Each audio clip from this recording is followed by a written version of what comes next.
My name is Sarah, and I used to be a chronic overreactor. More specifically, I used to be like a rapid responder. If someone wrote to me, I would respond to them right away, no matter what, because I almost had this like anxiety that if I don't respond right now, something's going to be missed or whatever. And honestly, this led to so many problems. I've actually ruined or damaged many relationships through this rapid response time. And this is especially pertinent in situations where I just don't know how I feel, or I'm upset, or I'm frustrated or triggered in some way.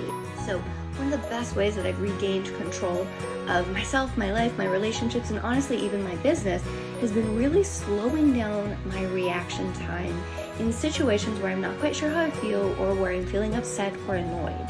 And it's gone such a long way.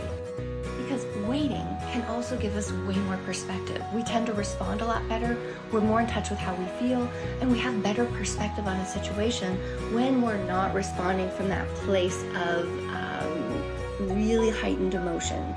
It's usually not good for anyone.